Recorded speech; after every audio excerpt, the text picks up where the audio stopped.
और भारत ने इस G20 की मीटिंग जो है फेस्टिवल बना दिया है, एक ग्लोबल फेस्टिवल बना दिया है। और जिस तरह से भारत को मतलब दिल्ली को सजाया गया, जो सिक्योरिटी है वो देखने लायक है। इस वक्त अगर हम सोशल मीडिया की बात करें तो भारत का जो G20 समिट है वो बहुत ज्यादा वायरल हो रहा है। भारत ने बहुत खूबसूरत बनाया इस मीटिंग को, पहले भी मीटिंग्स होती रही है, लेकिन जिस तरह से भारत ने इस दफा इस मीटिंग को होस्ट किया है, जिस तरह की मेहमान नवाजी भारत ने की है, आज से पहले किसी कंट्री ने नहीं की। और जो पकवान पकाए जा रहे हैं, 500 के करीब डिशेस जो है मेहमानों के सामने रखी जाएंगी, फेस्टिवल को प्रमोट करें। अगर हम पाकिस्तान की बात करें तो काफी टाइम होगा कि यहाँ पर कोई इंटरनेशनल फेस्टिवल नहीं हुआ, और ना ही पाकिस्तान में कोई इतनी बड़ी मीटिंग हुई है कि जिसमें पूरी दुनिया के बड़े बड़े लोग आ रहे हो। तो इंडिया गुजरते वक्त के साथ जो है अपने मुल्क को इकोनॉमिकली तो ग्रो कर रहा है, लेकिन इसके साथ साथ उनका हमेशा से मिशन रहा है कि दुनिया जो है इंडिया को एज अ कल्चरल कंट्री के तौर पर जाने। और G20 की जितनी भी समिट्स हुई है उसमें हमने इंडिया का कल्चर देखा है।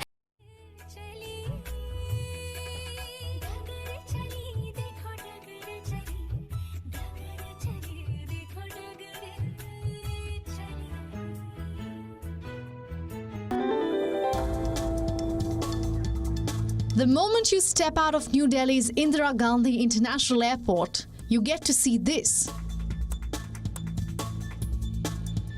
Fountains and beautification work line the roads on either sides, ensuring a visual treat for heads of state and delegates entering the country's capital for the G20 summit. 9-10 सितंबर को India पूरी दुनिया का focal point बनने जा रहा है। उसकी वजह यह है कि G20 की मीटिंग को लेके G20 के जितने भी मेंबर्स हैं उनके हेड ऑफ स्टेट, प्रेसिडेंट या प्राइम मिनिस्टर इंडिया का विजिट करेंगे, यहाँ पर मीटिंग अटेंड करेंगे, बिजनेस के हवाले से बात होगी। 600 trees, lighting installations and numerous illumination components for sculptures, buildings, fountains and roads have been arranged to light New Delhi up in style for the two-day summit. क्या हमें आज भी अपनी गलतियों को मानकर इंडिया से सीखने की जरूरत है? अपने रिलेशंस तमाम नेबर कंट्रीज के साथ या फिर इंटरनेशनल लेवल पे बेहतर करने की जरूरत है। 130,000 security personnel, including the 80,000 strong Delhi police, will be on alert through the 2 days of the summit. The Indian military has deployed anti-drone system to prevent any aerial threats. About 400 firefighters will also be on call. जय हिंद दोस्तों, देश का सबसे बड़ा indoor hall यानी भारत मंडपम दुनिया की महाशक्तियों को एक मंच पर लाने के लिए तैयार है। ये पहली बार होगा जब दुनिया के शक्तिशाली देशों के राष्ट्राध्यक्ष दिल्ली में एक साथ एक वक्त पर होंगे। 48 घंटे के लिए भारत की राजधानी दिल्ली दुनिया का सबसे हॉट सेंटर होगा। दिल्ली दुनिया का सबसे सेफ जोन होगा। पूरी दुनिया की निगाहें भारत मंडपम पर होगी। लगभग 20 देशों के प्रमुख दिल्ली पहुंच चुके हैं, जिसमें जापान के प्रधानमंत्री, कनाडा के पीएम, दक्षिण कोरिया के राष्ट्रपति, सऊदी अरब के क्राउन प्रिंस, इंडोनेशिया के राष्ट्रपति, ऑस्ट्रेलिया के प्रधानमंत्री, यूएई के राष्ट्रपति शेख मोहम्मद बिन जायद, दक्षिण अफ्रीका के राष्ट्रपति, बांग्लादेश की प्रधानमंत्री शेख हसीना, तुर्की के राष्ट्रपति और अर्जेंटीना के राष्ट्रपति समेत लगभग सभी राष्ट्राध्यक्ष भारत पहुंच चुके हैं। G20 की मेजबानी कर भारत अपना दम दिखा रहा है। अगर वर्ल्ड जीडीपी के तराजू पर G20 की ताकतों को मापे तो पता चलेगा कि दुनिया की 80% जीडीपी इन्हीं देशों को मिलाकर बनती है। दुनिया की 60% आबादी इन देशों के पास है और 75% ग्लोबल ट्रेड पर G20 के देशों को कंट्रोल है, जबकि दुनिया के कुल प्रोडक्ट में G20 देशों की हिस्सेदारी 80% है। मतलब भारत के लिए ये लम्हा ऐतिहासिक होने वाला है। भारत में हो रहे G20 शिखर सम्मेलन पर पाकिस्तानी मीडिया बातें कर रहा है। अब इंडिया को में वो मोदी साहब को तो गुरु दुनिया कहना शुरू हो गई है। वो मैं जैसे शुरू में कहा, उन्होंने कहा जी G20, अब अफ्रीका को ये बावर करा दिया इंडिया ने कि आपको दुनिया के बड़े फोरम में हम लेके आए हैं। तार साहब ये जो चीज है, और आपने वो देखा होगा जैक सेल्वन जो नेशनल सिक्योरिटी एडवाइजर है, उसने कहा कि चाइना स्पॉइलर है। ये बहुत बड़ा इवेंट कल से शुरू हो गया। प्रेसिडेंट बाइडेन भी पहुंच रहे हैं, 4 दिन वहां पे स्टे कर रहे हैं। आप कैसे देखते हैं? मोदी साहब को गुरु कहना चाहिए? उनकी इतना पोर्टफोलियो है बड़ा। कई लोगों ने इस पर तनकीद भी की है, लेकिन कई लोग समझते हैं कि ग्लोबल साउथ के लिए वो गुरु के तौर पर सामने आ रहे हैं। बहुत सारे वो जो 250-70 मिलियन लोग हैं जिनको इंडिया में पॉवर्टी से निकाला गया है, उनके लिए वो गुरु हैं। और सुनने में ये भी आया तारड़ साहब के $120 मिलियन नरेंद्र मोदी साहब की कैंपेन पे लग रहा है, इलेक्शन कैंपेन पे। और ये मैं नहीं कह रहा, ये इंडिया की जो एक फॉर्मर फाइनेंस सेक्रेटरी थे, उन्होंने ये चीज रिलीज की है कि 2024 की री इलेक्शन कैंपेन में $121 million which is 10 billion rupees लगाए जा रहे हैं। आप कैसे देखते हैं? मोदी साहब इसको as a launching pad use भी कर रहे हैं 2024 के इलेक्शन के लिए भी। चीमा साहब, मैं मोदी साहब को गुरु का स्टेटस, उनको गुरु, उनका ये लकब उनको इसके हक में हो देना चाहिए। उन्होंने जिस पॉइंट पे इंडिया को ले जा चुके हैं नेशनलिज्म पॉइंट ऑफ व्यू से, आज तक माजी में इसकी मिसाल नहीं मिलती।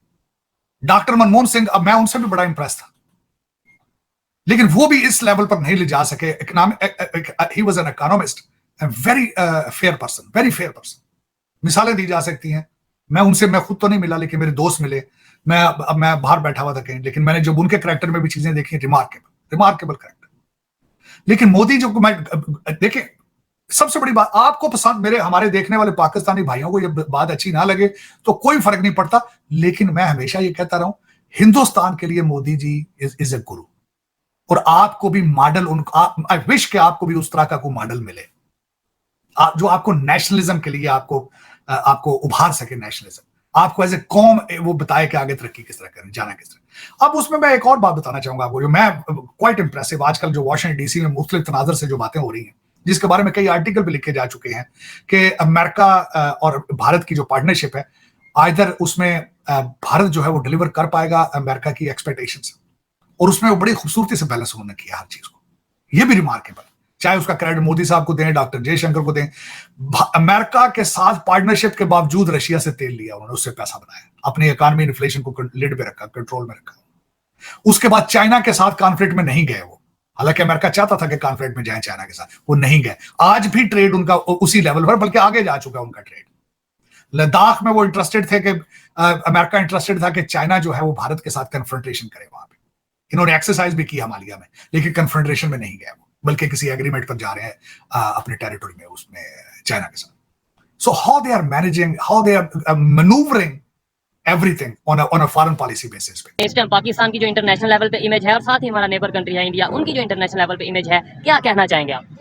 क्या कहना चाहेंगे भाई, इस बारे में यही कहना चाहेंगे कि आप देख सकते हैं इस टाइम इंडिया ने अपना जो बिजनेस पॉइंट ऑफ व्यू है वो पूरी वर्ल्ड के सामने अपने आप को मनवा लिया है। इस टाइम वो बिजनेस में आपसे इतना को आगे निकल चुका है कि आपके सामने है सारी चीजें, सारे मुल्क उनके पास जाके, अब कल मैंने सुना है कि वो 22 मुल्क उनके 20 कंट्रीज है, G20 की मीटिंग होने जा रही है, जिसमें यूएस हो गया, फ्रांस हो गया, कनाडा हो गया, यूके हो गया, मतलब जितने भी G20 के मेंबर हैं सबके हेड या हेड ऑफ स्टेट जो हैं वो वहां पे जा रहे हैं। यानी पूरी दुनिया का मरकज कल परसों 2 दिन इंडिया बनने वाला है। ये वहाँ पे जाके वहाँ पे फिर बिजनेस मीटिंग्स ही होंगी। यहाँ पे हमारे पास कोई बिजनेस नहीं हो रहा, जो इंडस्ट्रीज चल रही थी वो भी बंद हो चुकी हैं, फैसलाबाद में कई इंडस्ट्रीज बंद हो चुकी हैं, आप सबको पता है। उसके बाद यहाँ पे पाकिस्तान में जो चीज़ इस टाइम सबसे ज़्यादा चल रही है वो है जो बाहर के मुल्क में एजेंट भेजते हैं लोगों को, उनके दफ्तर चल रहे हैं, और ये पासपोर्ट की जगहों पर रश नजर आएंगे आपको, और कहीं पे भी नहीं आएगा। कंसल्टेंसी का काम यानी पाकिस्तान में जबरदस्त चल रहा है, क्योंकि बड़ी तादाद में लोग बाहर जाना चाह रहे हैं। कंसल्टेंसी भी नहीं हम कह सकते, इस टाइम कह सकते हैं फ्रॉड का काम चल रहा है रोज पे। यानी कि लोगों को सबसे अच्छा ऑप्शन यही नजर आता है कि बाहर चले जाएं, 2-2.5 लाख 3 लाख कमाएंगे, छोड़े पाकिस्तान को क्या कमाना है। जब आपका वजीर आज़म खुद ये कह रहा है कि मुझे बाहर जाने से वहाँ के कोई मसला नहीं है, जिसने जाना जाए, बल्कि जाए हमारी मैशत को बेहतर करेंगे, बाहर जाकर डॉलर भेजेंगे, यार ये कोई बात है। यहाँ पे फैसिलिटीज दो नौजवानों को। उसकी वजह ये है ना, हमारे प्राइम मिनिस्टर खुद भी तो बाहर बैठे हैं ना, जो जिनका टाइम पूरा होता है। अभी शहबाज शरीफ साहब की बात करें वो भी बाहर, नवाज शरीफ साहब की बात करें वो भी बाहर, जरदारी साहब की बात करें प्रेसिडेंट रहे हैं वो भी बाहर,